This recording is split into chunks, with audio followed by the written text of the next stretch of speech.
Hey guys! Welcome back to the You're Not Crazy podcast. Or maybe you are, but you're in good company. You are in great company. Hi guys, and welcome to the You're Not Crazy podcast. But if you are, you're in great company. Okay. Wonderful company. We're so excited because we have our friend here, Yanique. You guys don't know her. She is all over Instagram and YouTube at Yanique Duke. And on Instagram, it is Yanique Under Construction. No, she's completely lying. It's not right? No. What is My it? Instagram is at Unique Duke. YouTube is Unique Under I Construction. flipped them. On YouTube, she's Yanique Under Construction. Yes. And on Instagram, it's Yanique Duke. There we go. But thank you for coming and joining us. Thank you for having me. Yes. So this year, the theme, we've been doing a lot of like self-help type conversations. We've talked about everything so far this year. We've talked about what it means to love yourself. What does it mean for God to love you? We've talked about mental health, not feeling good enough, self-worth. We've talked about we've talked about a good bit of things so far already. So today we decided to, when we were planning back in, that was in January, early January, we were planning, and Anna goes, I think we should invite Yanique on. And I was like, that would be nice. And I said, I think she'd be really good because on your platforms, you do talk about balance and just like self-care and those types of things. And that's the area I struggle in. So I'm here to soak up all your knowledge because that's the area I really struggle That's in. where I thrive. If it's one thing I'm going to do is take care of myself. Yes. And that's necessary. I feel like sometimes as mothers, there's a lot of guilt around taking care of yourself. Absolutely. Can you speak to that? I think not only is there guilt, it's hard. You almost feel guilty trying to work out of it too, because we grow up in, I know y'all have a religious background like I do, but we grow up in this culture where to be a good mom means self-sacrificing. And it's not even just like, you have to sacrifice yourself a little bit for everybody else. No, you have to completely be on the back burner to be seen as a good woman. Like, you don't need to worry about what you're wearing, how you look. Taking time away from your children or your family is seen as such a bad thing. But I have learned the hard way.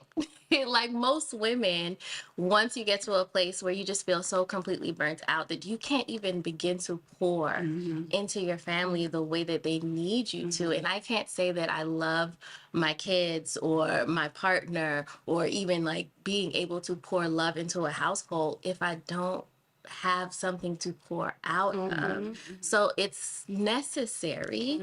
So I see it as I'm doing my children and my house a disservice if I don't take care of me first. And that's how I get over the guilt that's associated with like taking time away for you. I think that's key too, because that's something I've been saying to myself lately. And I forget my OB used to say this all the time. Healthy mom means healthy baby. And at the time I'm like, okay, sis, what are you talking about? But like, it literally makes sense. If you're healthy, the baby's healthy, or the children is healthy. If I'm not well, and I think a lot of times people talk about being well, like physically, like, oh, I don't have any ailments in my body. Or only while you're pregnant. Right. Right. It honestly, what matters the most is after the pregnancy. Like, of course, you need to take care of yourself while you're pregnant, but like afterwards, that's where the self-care really needs to take place. Yeah. Because that's when things can really go haywire. And I know for me, I've had to tell myself, Tamara, if you're not okay, if I'm the backbone of this household, right? If I'm the one that's making sure we got what we need, daddy's providing financially, and I'm making sure we good everywhere else, everything's gonna fall to the side. Everything's gonna fall apart if I'm falling apart. Yes, because think about when you are not in a good place mentally, emotionally, what tends to happen? You take it out on the people around you, right? You're super short with your kids. You're super short with your husband. There is no way that you can have the patience to be like, okay, Lord, I'm going to take a second to breathe here before I respond. Like, no, they get the worst of you if you're not taking care of yourself. And I think that's a good point that you brought up about, like, we think about self-care in terms of our health physically, but our mental health, our emotional health, our spiritual health, because let's be real, if we don't take care of our spiritual health, it affects everything else. Everything else. And so I know, especially online, self-care looks like bubble baths and spa days and nice facials, but it's really the mindset work. It's really the time that you take to make sure mentally I am well. What activities do I need to do on a day-to-day basis, daily within my schedule to make sure that mentally I can show up from fullness to give fullness. Otherwise, I'm just giving out the leftovers, the scraps, and that's where trauma comes into play. Yeah. You struck a nerve with me when you said about snapping on the kids, because that's been where I've been. So okay. Our last episode, we talked about how life just literally, we just got derailed because our kids got sick. Out, like both of our, because we all are in the same space Monday through Friday, and there was some type of demonic cold. Because when I tell you every remedy that we know, baby, there was a demonic This virus attachment. it came from the depths of the enemy It crawled soul. up out of hell. Yeah, Listen, I think it might have scared the enemy himself. Yes, nothing worked. Like it was fighting back. Like it was very much giving Rocky Balboa. Like it was not going down without a fight. No, at all. And so, the past few weeks, I've had to have very transparent conversations with my oldest because Carson could care less. When I fuss at him, it goes in one ear after the other. And he's like, Mommy, I love you. Like he is, my oldest son, it really strikes him. And so I've had to have a conversation because Lord help me when I get angry, the words that come out of my mouth are not holy.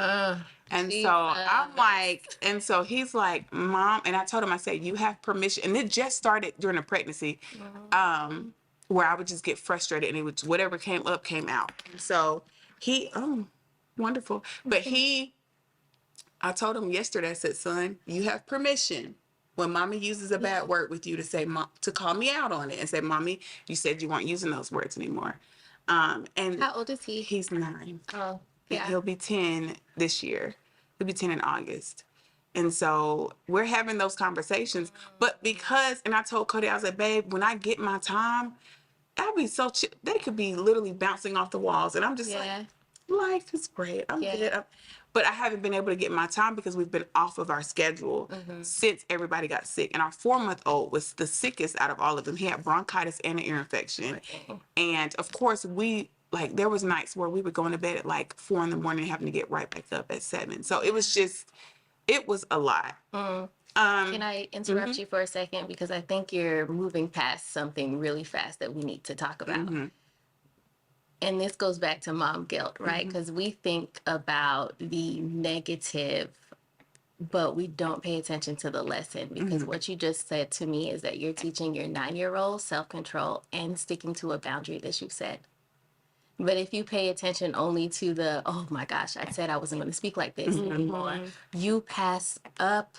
I'm actually teaching him a lesson here. This is, I don't know y'all experience, but there's no way a 9-year-old at 9, I could have looked at my mom and been like, well, you said that you was going to use those words without last like, words I uttered. Exactly. You'd be on the floor. Listen, Exactly. would have woke up and been like, now I was sitting in that chair. I must have been dreaming. How did I end up in another room? Like, Another year. I end up in Christmas. What Like, happened, right? But you, not only are you showing him to set a boundary, but call it out when that boundary has been crossed. And also self-control.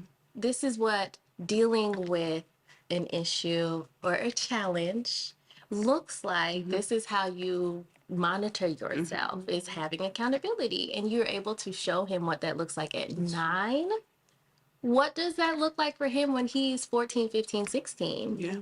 That's a great lesson. And this is how we start to reframe how we think about mom guilt. That's good. Come on, bring that point up. It's funny you said that because I've been talking to him about his anger. Because when he gets angry, Anna will tell you he's so sweet, very thoughtful, very considerate of everybody around him, but he's slick. And he's sneaky. And so when his little brother gets on his nerves, all of a sudden you hear him, and Carson going, ah! And I'm like, did you hit him? And he'd be like, Mom, I accidentally hit him. Oh, You didn't accidentally hit. And then he'd be like, well, Mom, honestly, I did hit him because he was being annoying.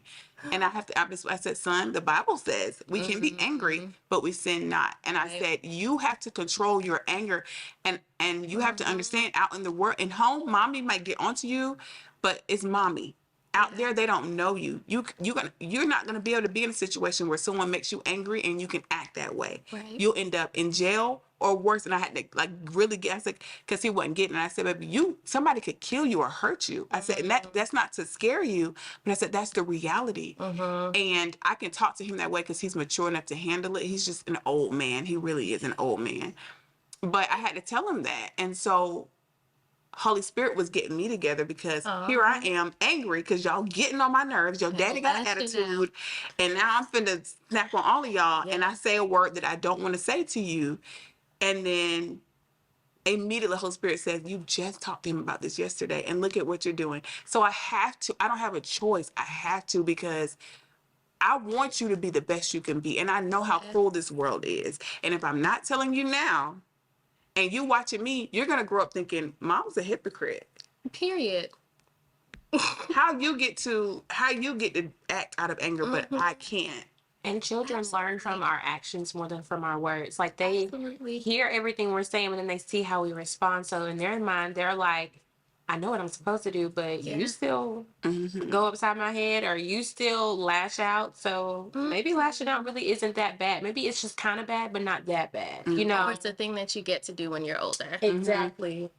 And I've heard parents say that, well, I can do it because I'm an adult. And it's like, ugh, that doesn't I make can it use right. these words because I'm an adult. You can't. But okay, so how do they learn? Because what's going to happen is, like you said, he might be in the house. I did this as a child. I'm going to be a perfect angel at this house, but catch me at school. I'm cutting up. I am cutting up. Like, all of the things that I see you do that I want to do, because, I mean, we want to be like the adults.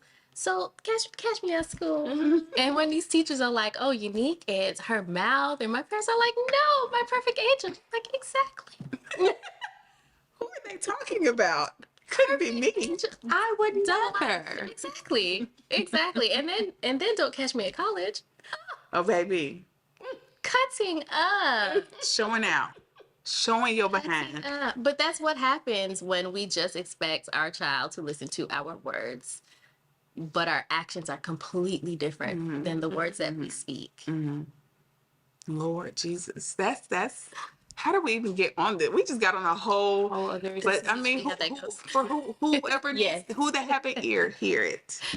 Because seriously, like that's been my situation. And I always tell Anna, like, I admire her because we both talked about the gentle parenting about Go ahead. No, when you said I admire her, I'd be like, I do, because admire the Give Lord. Anna her flowers. I gotta give them to him right now. Give Anna her flowers. Go ahead. Because Anna, we joke about gentle parenting, about how you gentle parent kids who are not gentle. Yeah. But Anna she really is very what's the word I'm looking for? Aware of how she speaks to her children, even when they are bouncing off the wall. We'll be in after school, and this is what you'll see: it's all the students have gone home. It's just us, the teachers, with our kids. We in the classroom, and our kids are bouncing off the walls, Literally. And Anna's like, Matthew, I've already told you twice, go have a seat. No, sir, we're not doing that. And I'm like, Carson, get you one of his seats, and if you just hear this complete, but it has influenced me. To the point where I'm more cognizant of how I'm talking to them, because when I get overstimulated, everybody can get it. I don't care who you are. If I'm overstimulated, I want everything to stop so I can think. Be quiet. And so I have to be more aware of that. And so Anna, who's also overstimulated, is sometimes Anna just walks out the room, though. She'd be like, oh, goodness. I'm like, oh, she's gone. Okay. Yeah.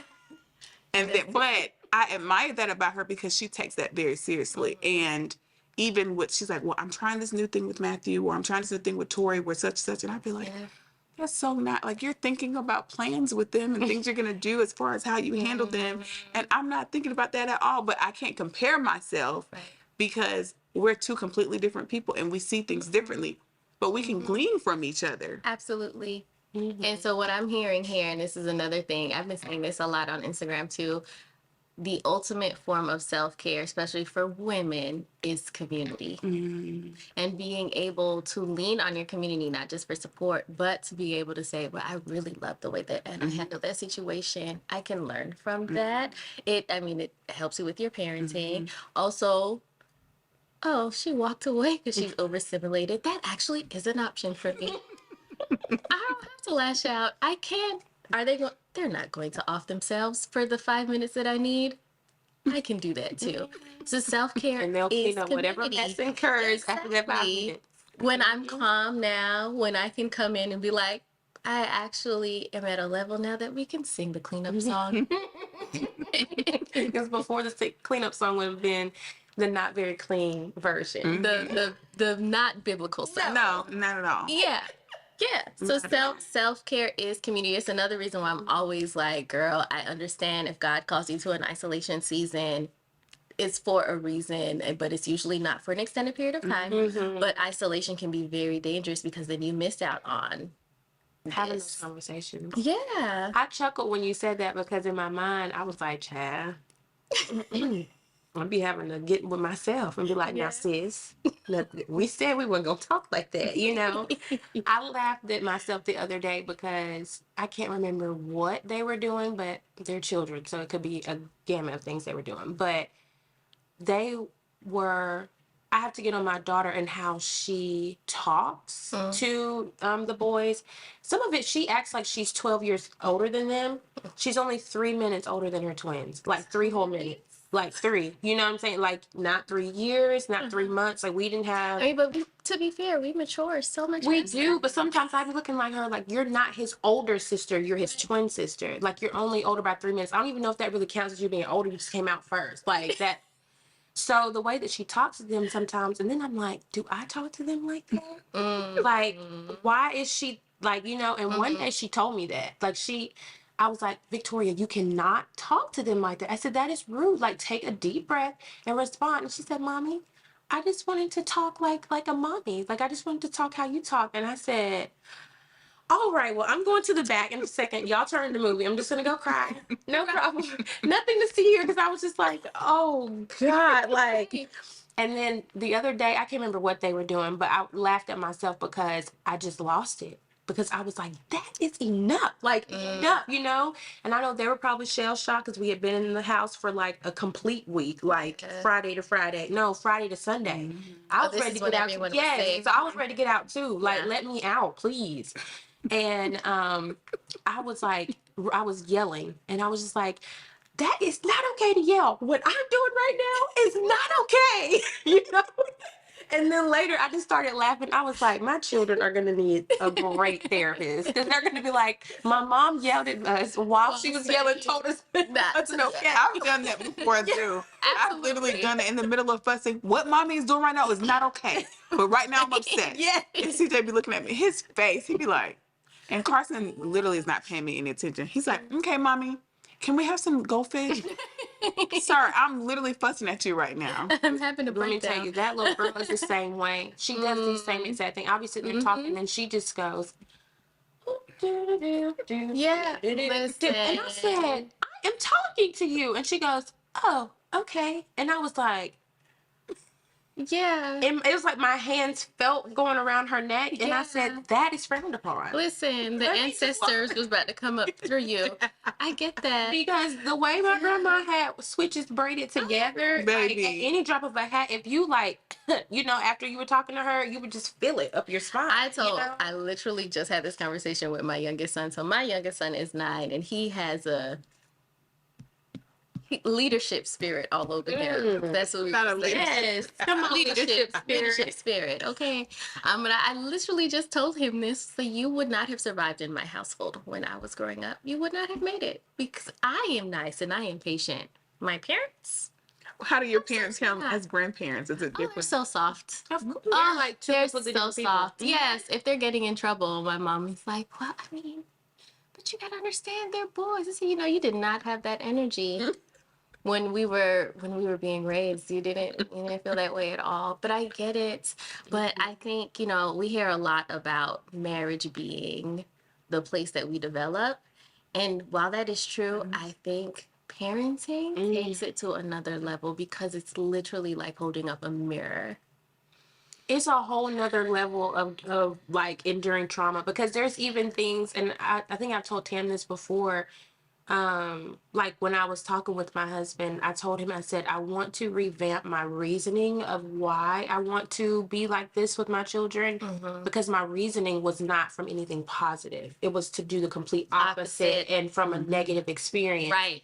And so I don't want to mother them from that place, because I feel like it comes from a place of being scared or almost being like this, instead of like being in tune with the child and just saying, I'm making the choice not to do that. Not, I don't want you to not feel da, so let me like, and then my energy is like this. So then I'm parenting from a very Anxiety. anxious place.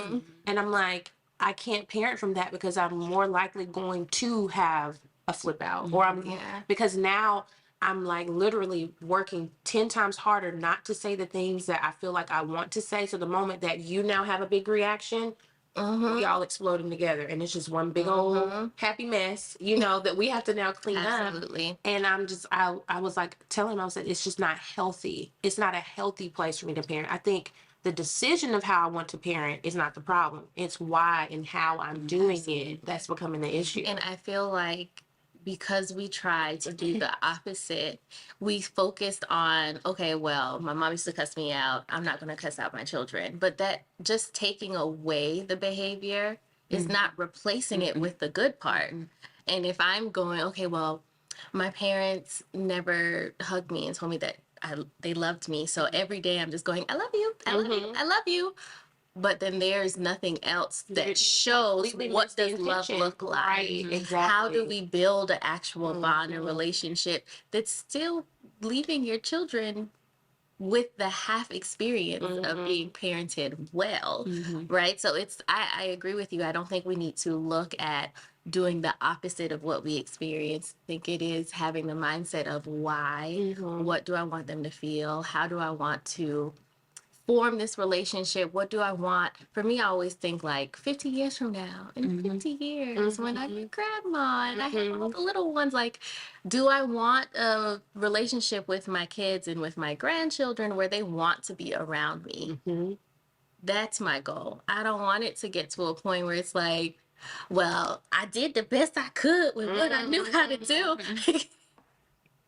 That is not a real parenting relationship to me. I don't want you to come here out of obligation. I don't want you to throw me in a nursing home and never look at me again because that was my obligation. I did it, girl. You raised me. There you go. Right. And now that I'm no longer your responsibility, now you're not mine. You know what I mean? Yeah. I completely agree, because parenting, for me, I always think about it as I'm literally helping them to develop the life that they want to have, or that I want them to have. And I think the hard part was trying to do that while I'm still trying to figure out what, you get what I'm saying? Because children completely threw a wrench in our plans. And well, not just a lot of things threw wrenches in our plans. Yeah. It just felt like wrenches was being thrown, like target practice. But I think the children kind of, which I think we all can agree, and so you have to restructure how you would do things. You can't just get up and go. You can't, if you do want to go back to school, now you're thinking, well, I'm gonna have to go to night school because today I'm gonna be, all of those different things happen, and then you find yourself like 5 years past your timeline of how you thought things were gonna go. And my biggest thing is that I just want them to know that you can do things for yourself, but that also I want them to appreciate the sacrifices as a parent that I made, but not feel obligated to have to make those same sacrifices. Exactly. And and one thing that I always give my parents kudos for is that they were very opinionated and still are. But at the same time, my dad, like he has a family business. It was never something that my brother and I had to do. It was always something like, if y'all need something, you're gonna come and work, first of all, because Yeah. y'all at the house, you're driving the hearse, like you're driving, like that's what you're doing, you know, because you're living in my house. But it was never something where I had to go to mortuary school or I had to do all these different things. Right. He just said, I just want y'all to be able to live well, put food on your table, and be able to survive without your parents. He was like, whatever your passion is, I want you to do that. But because he said, if you don't really love what you're doing, you're not going to do it well. And he said, and if you don't want to do this, my name is on this. You're not about to mess up my stuff because you don't really want to do it and you feel obligated, because then we're going to have an issue. And I said, I can respect that, because he's like, I would prefer you go and be great at the things you want to do than come and mess up what I've built because you felt obligated. And I would always laugh because that's not the tone he said it in. But I know exactly what works yes, for my you. dad is so he is the nicest, most petty person I've ever met in my life. Hilarious. And he's very quiet with his petty. Does that make sense? He don't raise his voice a lot. Like, he just talk to you like this, but by the time he's done talking, you're like, I just got sliced up. Like, okay, you know. But I appreciated that more than he knows, because it allowed me the opportunity to just be like, okay, now I can just do whatever makes me happy. Like, what do I feel like my passion is? And then another thing that they did that I now am just like, as a parent now, I'm like, that is so huge. If my brother and I liked something, my parents would throw it on us. So I love that. my brother loved to like make stuff, build stuff, like the Connects and stuff. He got a new set of Connects every year, and they would up it. One had robotics, one had like they would up it every year. So at the end of it, he eventually told them he didn't need any more, but they were like, that's what you like? We're going to flood you with it, because clearly you have an engineer's mind, so we're just going to give it to you as much as you want. They did the same with me. Like, they knew I loved music, so it was like, okay, but we're not just going to buy the CDs, like the hot CDs. We're going to buy artists that you've never heard of. So they're going to throw every genre at you: country, opera, rock. It doesn't matter, R&B. And I just had all these CDs of people that you don't really hear on the radio like that, but it allowed me to like grow my mind and how I saw music. And so even with that, I was like, whoa, like that's huge. Like, they bought into their child's thing. And when my brother decided to not go to SCAD or the other schools he was going to go, we went and to every art school in Georgia and walked around and did all the stuff. He ended up going to Virginia on a band scholarship. And my daddy was looking at him like, now, how this happen? yeah, like he had an internship that he at one of the schools where he would eventually work at Turner Studios and all of this stuff, because we thinking he's gonna do like comics or animation and do the music for it. Like, that's what we're thinking he's going. He would make all this stuff. He ended up going to Norfolk State on a band scholarship. He had a scholarship. And was an a music engineering student. And my dad was looking at him like, so for the past 2 years, all those schools we went through, that's not the one you're choosing. Got it, even like 8 hours away. Got it. But it wasn't a situation where he was penalized for it. Right. It was just like, okay, son, Right. be great. Go. Because I don't owe you. I don't own you. Exactly. You are my child, but I do not own you. Because one day you're not going to be here. No. You're going to, like, the world, you're going to have to figure out how you Right. operate in the world. And Absolutely. it's crazy now as a parent. I can appreciate that so much, because I'm like, that is huge. Like, they never tried to steer us too much in a completely opposite direction. Now, they gave their opinions of how they wanted us to do certain things within that, but they still allowed our passion to be our passion. And I was just like, okay, now I'm trying to figure out how I can do that for mine, you know, like, so there are definitely things that I can see that they did that I'm like, okay, yeah, okay, I'll keep that one. There's some things that I'm just like, we're going to act like that didn't happen at all. Yeah. Take that one off the table. Yeah. Yeah. No, I love that perspective though, because in the midst of you talking, it's like Holy Spirit going, well, if your parents can see your passions and direct you, what do you think God is doing with your life? Right, guys. So we're going to stop it right there. Right? We're going to end the podcast here. Go grab some tissues. I'll be back.